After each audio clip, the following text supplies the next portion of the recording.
안녕하세요. 반갑습니다. 리치고 김기현입니다. 자, 오늘도 제가 우리 또 리치고 유튜브에서 아주 인기 있으신 우리 또 손님을 한번 모셨습니다. 우리 엘리님이죠. 반갑습니다. 네, 반갑습니다. 네. 저번에 영상 나오고 나서 이 반응이 너무 뜨거워요. 아유, 저도 감사할 따름이죠. 네. 책도 네. 많이 팔렸습니다. 그래요? 네. 아유, 다행입니다. 네. 또 도움이 된다니까 저도 기쁘네요. 네. 그리고 이제 우리 엘리님은 저도 이제 우리가 인연이 꽤 그래도 깊잖아요. 네, 근데 네. 제가 쭉 지켜봐 왔는데 일단은 제가 좋아하는 사람 스타일 언행일치인데 우리 엘리님은 그대로 언행일치가 되고 있잖아요. 맞다 틀리다를 떠나서.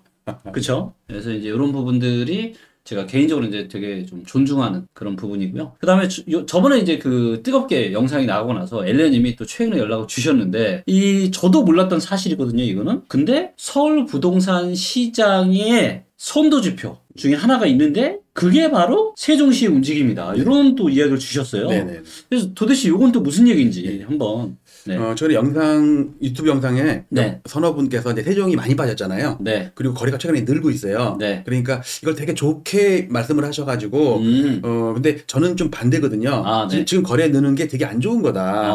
그리고 제가 책 제목이 2025년 대한민국 아파트 2차 폭락이잖아요. 네. 내년에. 그렇죠. 근데 그 선도가 전 세종이라고 봐요. 그게 벌써 이제 시작이 됐다. 2차 하락이. 그러니까 마치 지금 주식시장에 삼성전자가 종합주가 지수보다 훨씬 더 쭉쭉 빠지는 것처럼 네. 선도적으로 뭔가 부동산 시장의 향방을 이야기하는 게 바로 네, 세종이다. 세종. 그러니까 선도와 선행은 조금 다른데 이건 세종은 네. 막 서울 아파트 막 끌고 올라간다는 차원은 아니고 네. 먼저 움직이는 거 선행 지표. 예, 그러니까 움직임이 빠른 거네요. 근데 더 빠른 거죠. 몇 달 더 빨라요. 그건 제가 오늘 말씀을 드릴 거고 네. 팩트와 그 팩트에 근거한 세종의 어떤 전망, 특히 이제 우리는 저는 세종이랑은 관련이 없지만 네. 우리 서울 아파트, 전국 아파트에 관심이 많기 때문에 네. 그거랑 연결시켜서 네.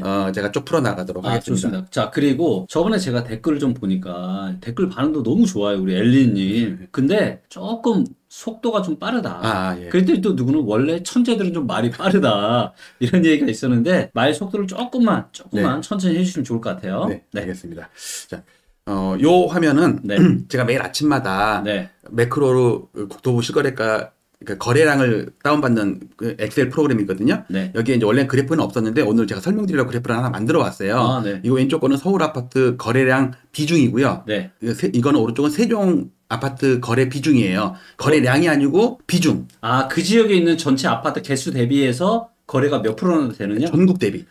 전국 거래량에서 예. 차지하는 비중. 예. 그러니까 예를 들어서 서울 아파트가 지금 1479건 됐거든요. 네. 이쪽 걸 보면 알겠네. 자, 서울 아파트가 1479건 됐어요.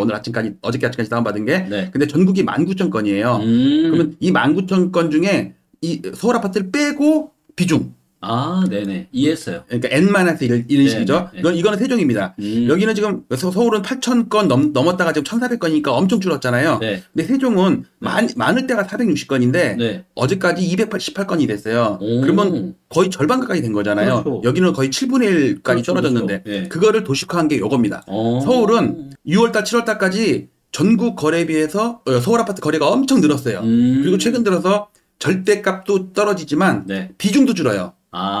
서울 아파트의 거래 비중 자체가 줄어들고 있다. 예, 그러니까 네. 거래 건수도 줄지만 전국도 같이 줄면은 그러니까. 비중은 안 줄잖아요. 맞아요. 그러니까 거래 건수가 줄은 거에 비해서 서울 아파트 거래 건수가 더 많이 줄고 있다. 한마디로 다른 지역보다 거래가 더 많이 빠지고 있다. 그렇죠. 거래가 더 많이 안 되고 있는 거죠. 네. 자, 그런데 오른쪽에 보면 세종입니다. 세종을 보면 얘가 한 1% 정도, 적을 때는 0.7%, 0.8% 정도 됐는데 네. 지금 8월 달도 1.15%, 이번 달도 1.15%예요. 그러니까 최근 들어서 거래가 엄청 늘고 있는 거죠. 네. 그러니까 그 지역 주민들이 볼 때는 거래가 되게 활발하기 때문에 앞으로 이게 대세 상승 올 것이다. 이렇게 착각할 수도 있는 그런 상황이거든요. 그런데 절대 그렇지가 않다.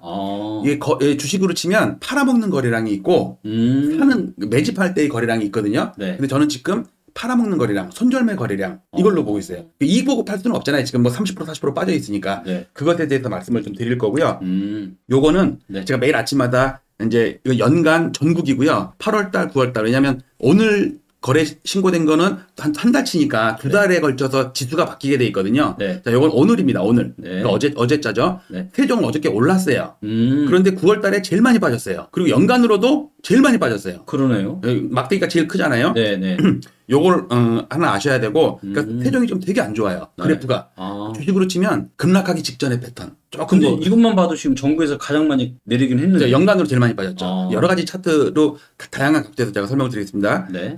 자, 요거는 1986년부터 전국에 있는 모든 시도, 광역시까지 다 그래프를 나열한 건데 네. 이렇게 보면 너무 정신없잖아요. 네. 그래서 요렇게 보시면 요거는 뭐냐면 분홍색은 광역시고 네. 파란색은 8개 도입니다. 요게 네. 두 개 합쳐서 지방이 되겠죠. 그 다음에 여기에 전국도 있고 스타는 이제 시가총 상위 100개니까 제일 센 놈들이죠. 네. 자, 여기서부터 보시면 이게 2013년 네. 박근혜 대통령 취임할 때를 저는 하나의 100이라는 기준점으로 보거든요. 2007년부터 버블7이 터지면서 네. 시가총액 상위 100개 아파트니까 엄청 세 거죠. 지금도 고점 넘었어요. 그렇죠. 이거 빠질 때 8개도랑 지방은 올랐어요. 맞아요. 그 다음에 2017년, 18년 이때도 8개도는 빠졌어요. 네. 서울 아파트만 올라갈 때. 맞아요. 광역시도 별로 19년까지 못 오르다가 여기서 제일 중요한 게 나오는데 이게 2019년 11월 달이거든요. 네. 여기서부터 뭔가 기조가 확실히 바뀌었죠. 그렇죠. 특히 여기서 전국의 엘리어트 파동과 서울, 광역시 다 달라요. 맞아요. 다르죠. 달라요. 왜냐면 여기도 저도 계속 그런 얘기를 하죠. 지역마다 상승과 하락의 사이클이 다르다. 1파는 이제 86년부터 1파는 방향이 똑같았어요. 그러네요. 그다음에 2파는 네. 서울 센 놈들은 박스권에 IMF 때까지 한번 빠졌는데 5대 강역시나 8개도는 여기서 주구장창 빠졌어요. 이렇게 8년 동안. 그러니까 얘는 센 놈들이고 얘는 약한 놈들이죠. 그렇죠. 자, 그런데 여기서부터 이제 조정 2파가 여기서 다 끝났어요. IMF 네. 때. 네. 여기서 3파가 시작됐는데 네. 서울 아파트는 2006년 말까지 3파가 시작된 다음에 4파가 버블7이 터진 거예요. 그다음에 여기서부터 5파가 시작된 거예요. 네. 그런데 지방은 여기서부터 3파가 시작된 건 똑같은데 네. 여기도 계속 3파예요. 계속 3파. 계속 3파 하다가 여기서 4파, 5파 간 거죠. 그러니까 여기로 치면 박근혜 대통령 취임하고 나서는 네. 서울 아파트는 3파가 막 시작이 됐는데 얘는 아직도 3파가 시작되고 있거든요. 그렇죠. 그러니까 5파가 시작됐는데 얘는 3파고 얘는 4파죠. 그런데 문제는 2019년 말 이후로는 모두 다가 5파예요. 그렇죠. 그러면서 2021년 11월 달에 대상투를 치고 네. 34년 동안의 상승이 마감을 하고 5대 강역시나 8개도는 빠지는데 네. 서울 센 놈들은 치고 올라가는 거. 그다음에 여기 영끌오적 인덱스라는 거는 계속 빠지고. 네. 네. 영끌오적 인덱스는 뭐예요? 그 영끌오적이라고도 유명하면 알려져 있잖아요. 네. 2020년도 21년도에 펌프질을 해서 네. 노도강 지역을 엄청 사게 했거든요. 신문 기사에도 막 나왔단 말이에요. 네, 네. 그래갖고 거기서 노도강 중에 50개 아파트를 골라서 지수를 만든 거예요. 근데 그게 보면 처참하게 빠져 있어요. 처참하죠. 지금 아리팍이 올랐다느니 상관이 없이 얘네는 빠지고 있어요. 그렇죠. 자, 그다음에 요거를 조금 더 확대해 보면 네. 요거는 2013년 바닥을 100으로 놓은 거고 네. 요게 8개 도입니다. 제일 약하죠. 제일 약하고요. 요 빨간 거는 스타지드라고 해가지고 시가총액 상위 100등 안에 드는 놈들 네. 약간 120개 정도 되거든요. 네. 그다음에 보라색은 서울이고요. 네. 요 봉차트는 전국입니다. 네. 그다음에 요게 지방이에요. 지방인데 지방은 광역시와 8개도를 합친 게 지방이 되겠죠. 네. 여기 하나의 세트가 되겠죠. 자, 그런데 책에도 안 써놨던 여기다 세종시라는 걸 넣어놨어요. 까만색으로. 네. 70개 단지거든요. 네. 시가총액의 한 68% 정도를 커버하게 제가 설계를 했어요. 네. 여기도 보시면 네. 갑자기 2019년 여기서부터 갑자기 평 튀죠. 네. 미친 듯이 올라가네. 미친 듯이 지금 다른 게 올라가는 것보다 각도가 더 세잖아요. 네, 네. 근데 여기서 2021년도 5월 달까지밖에는 못 오르고 그다음에 먼저 빠져요. 그렇죠. 근데 서울 아파트는 계속 오르죠. 전국은 다 오르죠. 얘가 선도 지수예요. 얘가 선도 지수면서 네. 여기에 그 블루존이라고 요 파란 거 있잖아요. 파란 거. 네. 요 파란 거는 다른 데는 10월 달에 치는데 얘는 8월 달이나 9월 달 정도인데 먼저 고점을 또 쳐요. 그다음에 강남이나 이런 데는 그다음에 5월, 6월까지도 안 빠지고 버티다가 네. 나중에 22년 말에 빠졌죠. 네. 그러니까 파동이 다 다른데 여기서 주목해야 될 것은 세종시의 역할이에요. 바닥도 마찬가지예요. 근데 여기서 제가 하나 질문이 좀 있는데요. 이제 세종시가 이제 2020년 저 때 크게 올랐던 가장 큰 이유는 저는 이제 그때 행정수 맞아요. 이전 네. 이슈가 네. 있었잖아요. 네. 그렇기 때문에 이제 보통 주식 같은 경우도 뭔가 호재가 있는 애들이 먼저 크게 치고 올라갔다가 또 빠질 때도 호재가 현실화되지 않으면 빠지잖아요. 혹시 그런 부분들 때문에 세종이 먼저 빠진 건 아닐까요? 맞는 거예요. 맞는 건데 네. 문제는 전 여기에 거대한 작전이 들어갔다고 보거든요. 저는 아파트의 차트를 네. 전부 주식으로 비유를 해서 작전주, 잡주, 블루칩 이렇게 네. 하면 그 해석이 잘 되거든요. 그 논리가 맞는데 이따가 제가 그때의 기사 11월 6일 날 나왔던 그 해수동 해제한 거, 네. 그게 저는 하나의 작전이 걸린 거라고 봐요. 자, 그래서 요렇게 보면은 요거는 이게 지방과 부산 5대 광역시 8개도를 2019년부터 해가지고 네. 로그 차트로 Y축 스케일에서 동일하게 만든 거예요. 그러면 여기서 제일 눈에 띄는 게 얘죠, 얘. 와. 엄청 이게 세종시가 엄청나게 올랐단 말이에요. 각도가 거의 뭐 이 수직이네 수직. 예. 예. 예를 들어서 뭐 전라남도는 뭐 빌빌하잖아요. 네네. 네, 여기도 특히 많이 오른 게 세종시가 많이 올랐고, 그다음에 경기 인천도 많이 올랐죠. 네. 그다음에 여기 블루존이라고, 블루존은 서울 아파트 중에 7억 미만인 구 8개 구, 노도강 금강구 쪽을 묶은 거거든요. 네, 네. 그다음에 강남구 같은 경우는 일단 여기서 요 세종시의 역할을 잘 보시고, 네. 1차 반등한 다음에 조정했다가 서울은 2차 반등이 왔거든요. 여기 서울이 2차, 수도권 서울 2차 반등 왔죠. 그렇죠. 근데 얘는 빠져요. 그다음에 부산은 또 빠져요. 대구는 별로 오른 것도 없이 그냥 빠져요. 얘네들이 다 파동이 달라서 그래요. 그렇죠. 네. 일단 여기까지 보시고, 네. 그러면 여기서 갑자기 빵 튀었잖아요. 네. 요거예요. 해수동도 풀렸다. 조정 대상 전면 해제 그래가지고 기사에 여기 나왔어요. 11월 6일이에요. 네, 네. 갖고 부산 3개주고 전부 해제했다고 나오잖아요. 해수동. 제일 우리 치면 강남 3구 같은 경우죠. 자, 그래서 지역을 저도 해운대는 몇 번 가봤어도 지역 연고는 없어가지고 네. 지도를 잘 모르는데 해운대구, 네. 그다음에 수영구, 네. 동래구 해갖고 해수동, 마레프 뭐 이렇게 한 것처럼 해수동. 강남 상구처럼 이제 부산에 이제 좀 비싼 동네. 네, 비싸고 많이 오른 그걸 묶어서 네. 그렇게 이제 말을 만들어서 하겠죠. 부산에 네. 있는 투자자들이. 네. 자, 부산인데 네. 부산에 1986년부터예요. 네. 자, 여기가 IMF입니다. 네. IMF 두고 쭉 추세선을 타고 지지 계속 지지가 받죠. 기가 네. 막히게. 네. 그럼 여기서 딱 지지가 됐죠. 여기서 또 뻥튀기가 빵 되잖아요. 네. 요게 11월 6일이에요. 마치 여기서 한 2년 정도 조정을 하고 있잖아요. 네, 네. 그 디데이를 누군가 알고 있듯이 미리 이 저항선에서 요 지지선에서 튀기 전에 매집을 해놓고 국회에도 뭐 건설사 대부가 있듯이 있고 국토부 지난번에 제가 통계 조작한 거 제가 볼 때 다 같은 팀이라고 보거든요. 근데 여기서 뻥튀기가 됐는데 문제는 부산만 한 게 아니라 세종, 뭐 대구, 뭐 전국에 있는 광역시 뭐 전부 다 여기서 튀기 시작한 거예요. 즉 이게 뭐냐면 이런 걸 우리가 피킹 작업이라고 하거든요. 피크, 꼭지. 그러니까 오파일을 만드는 마지막 상투 작업이죠. 이런 거 갖다가 우리는 디스트리뷰션 스테이지, 네. 물량을 처분하기 위해서 뻥튀기해서 올리는 거예요. 그 후유증 때문에 지금 빠지는 거죠. 설거지를 당하는 거죠. 자, 여기서 이제 한 가지 말씀드리면은 일단 저도 이제 엘리언님의 의견을 굉장히 제가 존중하지만 저랑 또 생각이 다른 부분도 있을 수 있고 또 이거는 이제 엘리언님 개인적인 생각이시니까 그거는 좀 알아주셨으면 좋겠고 저는 개인적으로 만약에 이제 우리 엘리언님 생각대로 만약 작전이다라고 치면요 저는 어떤 생각이 드는지 아세요? 그러면은 코로나가 전 세계적인 작전이에요.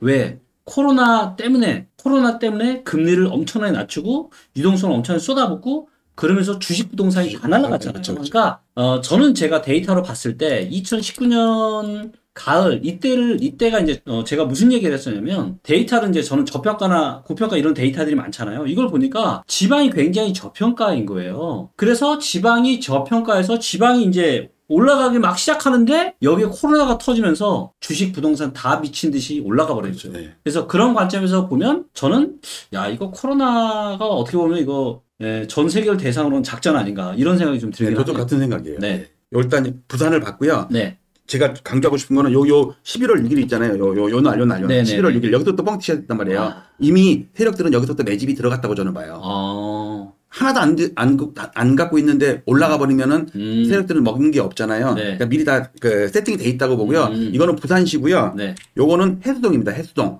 해수동 87개 단지예요. 네. 9만 세대 거의 10만 세대가 돼요. 이것도 보면 여기 이게 지금 로그 차트인가요? 이거 로고 차트예요. 로고 차트예요? Y축 스케일이 로고잖아요. 그러니까 어느 그래프를 보나 스케일이 다 같은 거죠. 근데 로그 차트로 보니까 이게 지지선이 진짜 이게 막 기가 막히죠 이거. 그럼 이번에도 여기서 지지될 수 있는 거 아니에요? 지난번에 한번 됐어요. 왜냐면 얘는 해수동은 많이 올랐다가 떨어졌기 때문에 지지선이랑 멀어요. 근데 여기서 별로 못 오르고서 빠지면 여기 닿겠죠. 네. 그리고 어떤 데는 깨진 데도 있겠죠. 네. 그것도 좀 이따가 나옵니다. 네. 일단 해수동도 여기서 뻥튀기 된 걸 잘 보시고요. 그 다음에 여기서 요겁니다. 요거. 네. 변창흠 국토부 장관 내정자 시절에 네. 청문회 때 요게 나왔거든요. 부동산 가격을 띄우는 거대한 네트워크가 시장에 영향을 미치고 있는 것. 이런 말씀하셨어요? 이런 말을 도시문제라는 책에 2018년에 기고를 했어요. 변창흠 그때 교수였겠죠? 이때가 LH 사장이었나? 하여튼 지금은 교수로 돌아갔죠. 네. 근데 여기서 이 네트워크를 언론에서 어떻게 약간 마사지를 했냐면 커뮤니티, 분여회, 부동산 카페 네. 이게 절대 그런 말이 아니에요. 네트워크는 정치적인 용어예요. 우리가 무슨 시민단체, 무슨 네트워크 이렇게 하잖아요. 네. 이거는 뭐냐면 친목단체가 아니고 거대한 정치적인, 금전적인 어떤 힘. 뭔가 특정한 목적을 가지고 서로 단합을 해서 이런 거 얘기하시는 그러니까 거죠? 변창흠 그 내정자가 얘기했던 거는 네. 이 거대한 네트워크가 카르텔이라는 얘기예요. 국토부에도 심어져 있고 국회의원에도 심어져 있고 그런데 결국은 변창흠 장관이 4달 만에 아웃됐죠. 네. LH 사태로. 저는 그거를 변창흠 제거 작전이라고 저는 생각을 해요. 저는 뇌피셜입니다. 왜냐하면 이 변창흠 장관이 엄청나게 개혁을 하려고 했거든요. 이런 걸 많이 아니까. 그런데 그렇게 되면 앞으로 두고두고 10년, 20년 몇 조 단위를 해먹는 세력들이 그동안 있었고 앞으로도 있는데 네. 걸림돌이 되잖아요. 그래서 LH 사태 땅 투기하고 좀 선행 매매하고 했던 끼케봤자 과장 몇 명. 네. 윗대가리 없어요. 그쵸. 그러면서 변죽만 엄청 올리고 실질적으로 처벌받은 사람은 없고 그들이 목표로 했던 변창흠 제거는 성공을 했죠. 4달 만에. 네. 저는 그런 역할이 좀 보고요. 문제는 이거 보세요. 윤석열 대통령이 건설 카르텔 깨야 된다 그러고 지금 현재 집권당인 그 여당도 국정조사 추진한다고 그랬어요. 근데 유야무야 그냥 지나갔어요. 저는 이런 게 있다고 보는 거예요. 우리 대통령도 이런 말을 하잖아요. 자, 그 다음에 지금 상황이 얼마나 위험한 상황이냐면 이거 전국 아파트의 로고 차트입니다. 5,050개 단지예요. 시가총액이 한 65% 정도 되거든요. 여기도 보시면 이 87년부터 시작해서 IMF 그다음에 여기 2001년도 그다음에 박근혜 대통령 때 막 타고 오르죠. 이러다가 지금은 아직 안 깼잖아요. 자, 얘가 여기까지 왔는데 좀 가깝죠. 위험하잖아요, 여기가. 근데 서울은 여기 와 있어요. 그러니까 이 정도로 거의 한 고점 근처 그고 어떤 데는 여기까지 가 있거든요. 요거를 전국을 구성하는 거는 수도권과 지방이죠. 자, 수도권입니다. 수도권이 좀 더 멀죠. 그러면 수도권은 확실히 바닥이 아니네요. 그러니까 전국이 이 정도인데 수도권이 여기란 얘기는 어딘가는 여기가 있다는 얘기겠죠. 맞아요. 그러면 이겁니다. 광역시 완전 지지세 완전 깨졌어요. 이게 1170개다. 이거 지난 방송 때 했던 거거든요. 이걸 보면 뭐냐면 여기도 보시면 여기도 지지를 쭉 받고 올라가다가 이게 2019년 11월 그때 또 튄 거예요. 근데 여기도 나온 게 뭐냐면 이게 1차 반등이고 조정했다가 2차 반등 했잖아요, 서울은. 근데 얘는 못했죠. 이게 뭐냐면 특례론. 둔촌주공 살리기. 그렇죠. 무너지는 걸 막기 위해서. 근데 두 번째는 지지를 못한 거예요. 이게 이래서 저는 결국은 이것 때문에 서울 전국도 무너질 것이다. 수도권은 덜 무너지는데 얘가 무너지는 순간 대한민국 아파트 거래대가 2025년 대붕괴가 시작된다는 말씀을 좀 드린 거고, 그러니까 이거를 자꾸 확대해 보면 이겁니다. 요게 전국입니다. 방금 전에 본 게 요거고요. 요거는 서울입니다. 서울이 제일 멀겠죠. 수도권은 요 정도 와 있을 거고. 그러면 어딘가는 깨진 게 있겠죠. 그렇죠. 지금 보면 광역시도 깨지고 지방도 깨졌어요. 이게 위험한 거예요. 이게 34년 동안에 올라오는 추세선, 트렌드 라인을 훼손했다는 얘기는 탈선이라는 얘기잖아요. 그렇죠. 그러면 우리가 생각하지 못한 위험한 사태가 벌어질 수 있다는 얘기예요. 그러면 어떻게 생각하면 지금 지방 같은 이 선을 깨트렸잖아요. 그러면 지방에서 또 기회가 올 수 있는 거 아니에요? 기회가 오는데 문제는 많이 빠졌기 때문에 지금 싸잖아요. 근데 앞으로 더 싸질 수가 있다는 얘기죠. 그렇죠. 수도권이 무너지면은 못 올랐던 지방이 올라가는 게 아니라 더 무너질 것 같아요. 맞아요. 근데 그때가 되면 진짜 바닥이 오지 않을까요? 근데 시간이 많이 걸릴 것 같아요. 제가 2028년이라고 자꾸 얘기하는 것도 2021년부터 8년이 정도 지나야지, 과거에도 7년에서 8년 정도 지나야지 바닥이 왔거든요. 중간에는 뭐 요동을 치긴 하겠지만. 그다음에 이번에는 세종을 좀 디테일하게 보기 위해서 먼저 여기 L 차트를 잠깐 소개를 시켜드리면 이건 지금 서울만 볼 수 있는데 이게 초기 화면에 서울의 아파트가 있고요. 여기 이제 1단위로 등락률이 나오거든요. 여기 세종을 보면 하루 단위로 0.18% 올랐어요. 그렇지만 9월 달은 1.26% 마이너스예요. 제일 마이너스가 커요 지금. 자, 이 상태에서 서울만 본다 그러면 월봉, 분기봉, 연봉이에요. 올해 많이 올랐죠. 서울만이에요.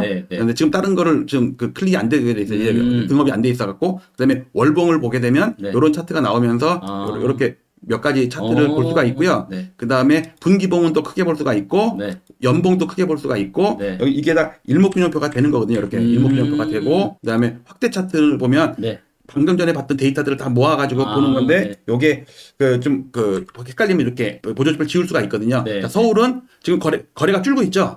상승률도 이번 달에 0.2%가 안 돼요. 그러니까 거래가 줄니까 진환율이 적잖아요. 그 다음에 요거 비교 차트는 이제 추세선이랑 다른, 이게 뭐냐면 여기에 KB 부동산원 국토부 실거래가라고 다 여기 같이 나오게 돼 있어요. 비교해서 보라고. 그 다음에 볼린저 밴드 같은 기술적 분석과 뭐 소나 차트, 파라볼릭 이런 게 다 들어와서 기술적 지표를 하고 있는 거고.